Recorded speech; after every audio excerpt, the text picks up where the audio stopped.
Greetings everyone, I'm Go the Second, and welcome back to the Five Nights at Freddy's 1 Retrospective. Unfortunately, my mic didn't record me talking again, so I played through the nights. There was no commentary, so I'm just going to record it in post, and honestly, that's even better in some ways. I'm not coping, I swear.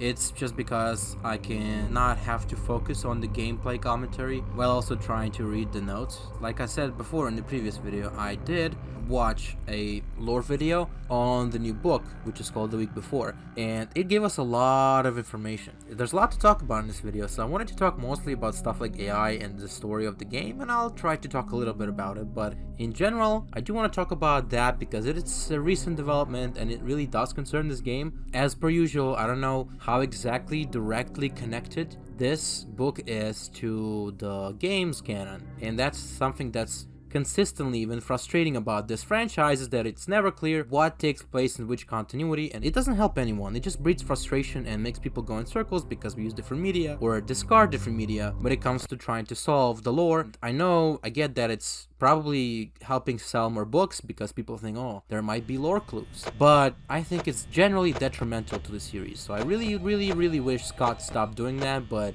I don't think that's ever going to happen, unfortunately, unless someone else is in charge of the franchise. Maybe they can be convinced to make everything completely in line. But I just want to listen to the phone calls before we delve into that conversation because it's one of my favorites.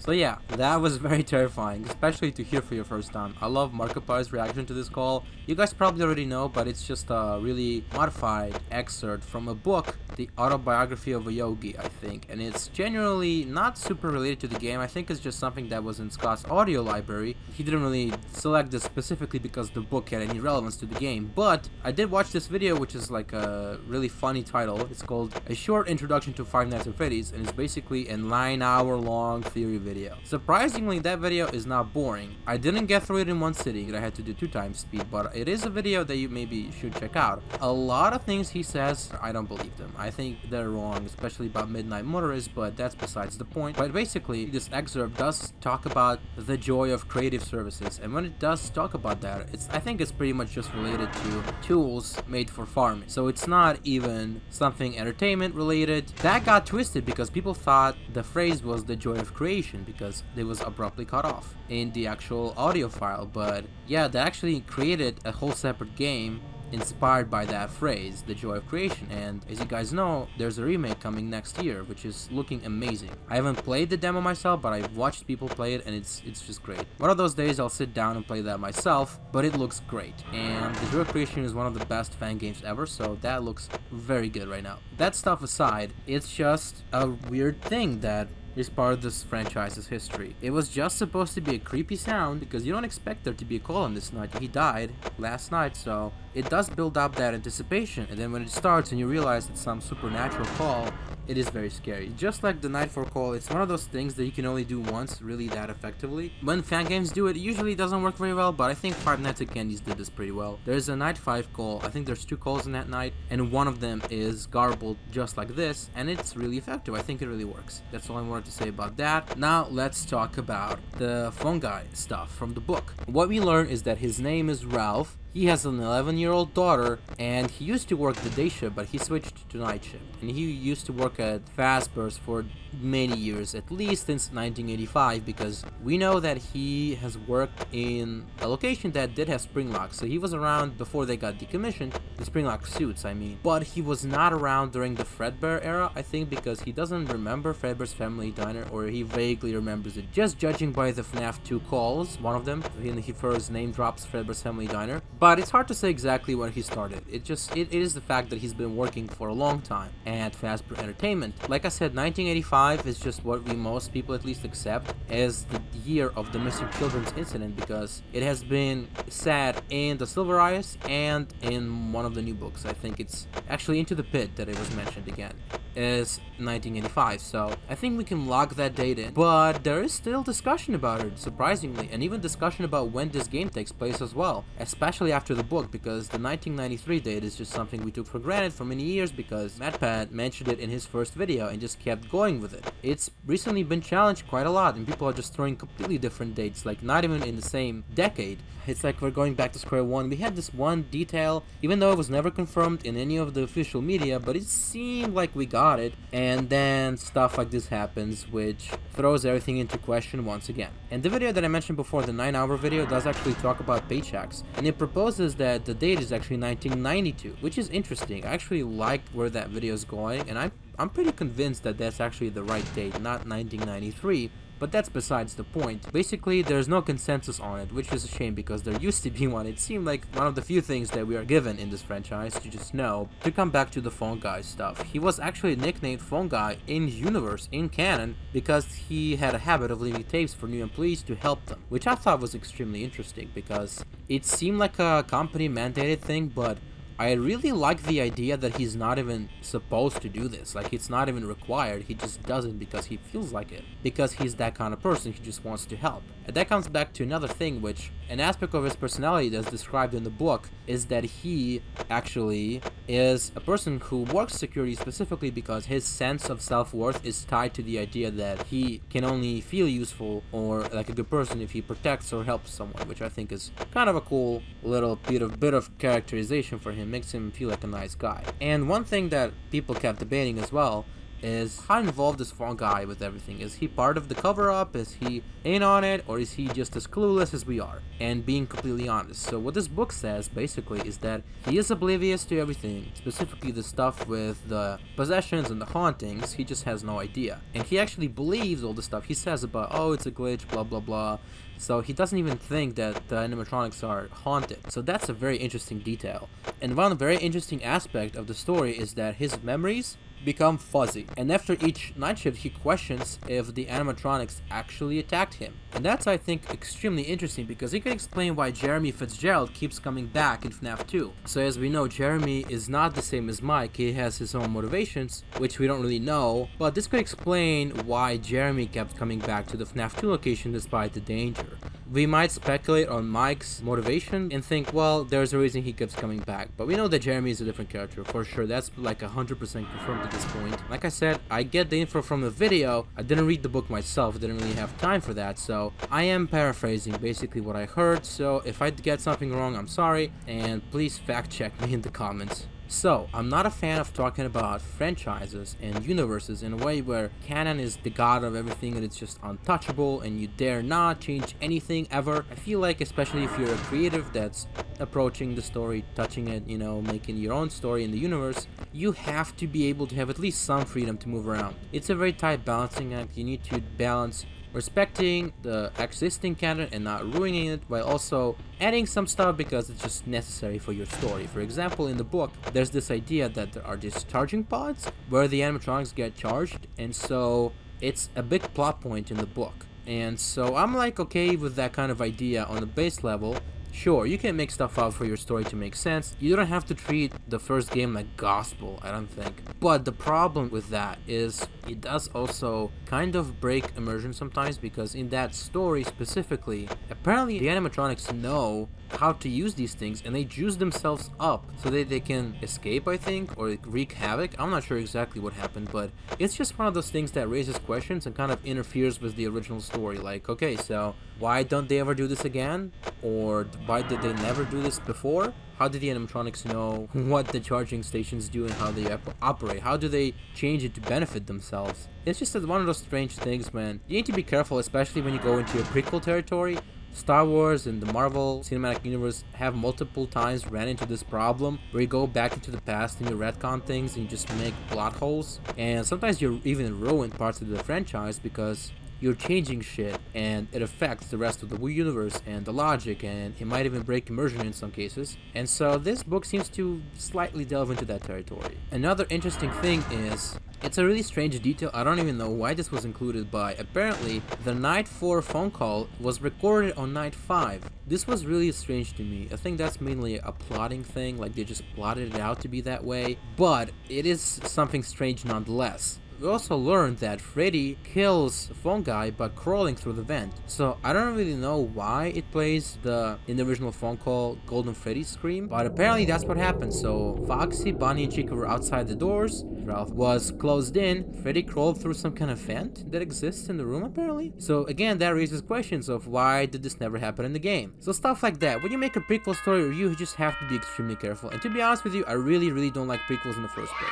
because they're just bound to make plot holes. Especially in films, I really do not like prequels. I just don't like the idea, because it almost never has any stakes. Like, what's the point of seeing characters that we already know are gonna live? It just feels like there's no real purpose or tension to these stories usually, but that's just my take on prequels in general. And so there we go. So Five Nights at Freddy's, interestingly, was just supposed to be a one-time experience. You were just supposed to play it and move on with your life. Scott did not even treat Night 6 and 7 as something that's required to complete the game. They were just bonus challenges. I think that's what he said in the demo screen. It's just like there's 2 unlockable modes in the full version, and that's what 6 and 7 are. You're not even supposed to play them. It's just that we accept that, oh yeah, you're not a true FNAFer if you haven't beaten Night 6. It really, in Scott's mind at least, isn't that way. It's just you're supposed to play through the 5 nights. Extra stuff is for people who look for a challenge, basically. This game really can be beaten in one sitting, even by someone who hasn't played it before, if you just dedicate a few hours to it, unless you get really stuck. But you can really do this game in one sitting, and that's kind of all Scott's games before that. They were not designed to be really long experiences, at least most of them. Some of them, yes, like Desolate Hope was definitely designed to be played for longer, and maybe Chipper and Sons was designed to be more like a grindy mobile game, but most of his games were supposed to be beaten in one sitting pretty much. And that's the kind of games he made. It just happened that FNaF became a gigantic global hit. It was enormous, and it became a cultural phenomenon. It spawned a gigantic multimedia franchise, which is rare for these kinds of games to do. But FNaF was just that big. It was just that unique and interesting, and I really think it goes to the gameplay mainly. Yes, the lore and the characters, you have to mention that, it's fair, but I think it's the gameplay that really did it for FNaF. Scott only knew how to make games in this engine in 2D. No one's ever seen a horror game like this. It was completely new. So yeah, Night 6, it's just an optional challenge. There's no lore, there's no night call. I don't even know if this is supposed to be canon, but you just get another paycheck and that's basically it. You technically get another star, but honestly, Night 6 isn't that different from Night 5. And I know I'm using an overpowered strategy, but even with that accounted, it's still really not too different. That's where the game came from, by the way. I name dropped Chipper and Sons, and that's the previous game before FNaF 1. Well, it wasn't Steam Greenlight, but Scott pulled it pretty quickly because people had very negative feedback, mainly that the animal characters in the game looked like creepy animatronics. Scott was actually devastated. He was depressed and even suicidal at one point over the very critical feedback, because it's clear he spent a lot of time on that game. It's a very inspiring story of how to turn failure into success, because he took the idea of making creepy animatronics and made FNaF. And it was supposed to be his last game ever, and he also had 2 other options to make, and instead of making them, he ended up choosing FNaF. That's just such an interesting thing that happened that really changed the world, honestly. And Chipper is a weird game because it is a mobile game that was supposed to be just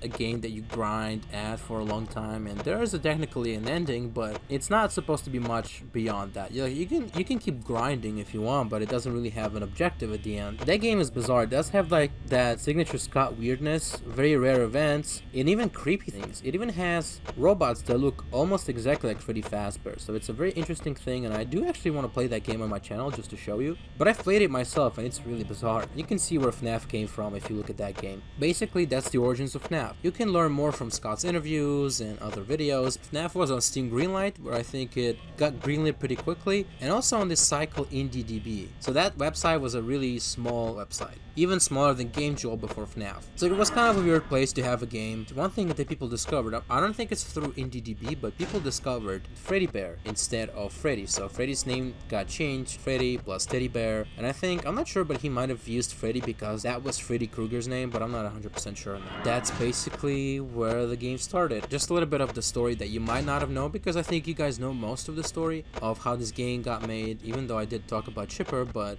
you know, I feel like that's just really important to mention again. But did you know about the endoskeleton with the red pupils? That's just something that I think is interesting. One more thing that I found is curious about the book is that the location is bigger than the FNaF 1 map. And I get that because we already know of the safe rooms that were not supposed to be on the maps, and the animatronics cannot access them either. That's a big plot point in FNaF 3, we already know that. I'm not sure how that connects to FNaF 1. It might explain things in FNaF 2 because there's no kitchen, so where do they get the pizza? I don't know, it just felt kind of strange for FNaF 1. I'm fine with that, that's a retcon that worked in FNaF 3, and it's a fine enough change. I feel like that could be fine, but then again, it can raise questions. Another interesting detail from the book is that apparently the FNaF 1 location is actually popular, which is really strange because we see in the office and in the general state of the location, it looks like it's in disrepair, which is weird because also in the trailer for the first game, you know, we have the kids cheering and they're performing, so it seems like Scott is trying to tell us that this location is actually active and people are going to it and it's making money. But if you play the game, it doesn't feel like an active location. There's cobwebs, and not just in the office, it looks almost abandoned, so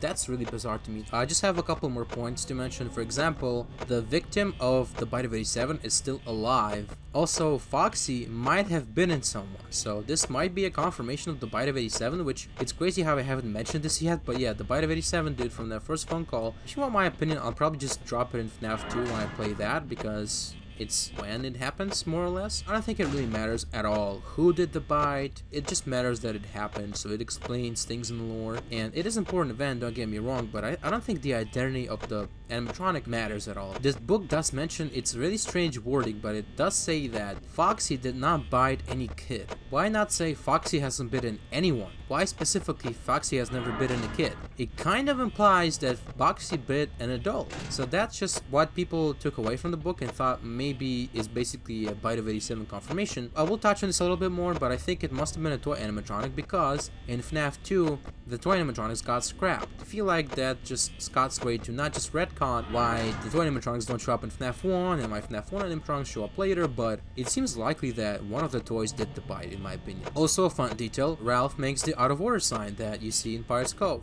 Also, we find out that Chica loves the cupcake, and that's something that I didn't mention, but the cupcake had like no development at all until the movie, really, because in the movie it's actually dangerous. Another interesting detail is that other animatronics are afraid of Freddy. Something that really fits, I think, in the lore of the first game, and that just kind of makes Freddy even cooler. I have a couple more things to mention. The book does mention cam stalling. I think there's an ending where Ralph stares at Freddy in the corner camera, and I already mentioned this before, but that's cam stalling. He's cam stalling him, so I think it's really fun that the book referenced a game mechanic. For some reason, Ralph feels compelled to just stare at Freddy because he thinks if he stops staring at him, he's gonna die. But the book kind of goes in a weird direction where it seems like something supernatural happens with Freddy staring at Ralph. It's kind of like a spooky little thing that's nebulous. The video that I watched compared this to Lonely Freddy's, which I don't think it needs to go that far. And it might be a reference to Lonely Freddy, but I don't think it's actually explicitly supposed to be the exact same thing, where if you don't know what I'm talking about, Lonely Freddy is one of the books where, spoilers, the main character swaps his mind with a Lonely Freddy toy. But that's basically it, guys. So I did want to talk more about the game's story, history, and stuff like that. I might reserve it for next episode because that is the one where I talk about AI and other things. But that's it for this episode. I know it's quite long and yappy, but like I said, there's so much to talk about. Even by the time the series is done, I will not be even close to talking about everything about this game, but I'll try my best. Just because the book is so recent, I felt like it is worth talking about in detail. I like the fact that there was mystery around Phone Guy, not knowing his true motivation and his extent of the knowledge on the animatronics and stuff like that, but this book just straight up confirms everything. But that's just my opinion. I do like me some mystery, and I think some questions about Phone Guy would need to be answered, like what happened to his body after he died, did it ever get discovered, because it actually kind of breaks immersion if we find out that nothing ever happened, nothing ever came of it. There are questions about the Phone Guy that I think are worth answering, but I think maybe this book went a little bit too far, like it didn't need to explain everything about him. Anyways, that should be about it for this episode. Hope you guys enjoyed this video, even though the commentary and the gameplay were completely disconnected. So thank you for watching. Don't forget to smash subscribe, ring my bell, and as always, stay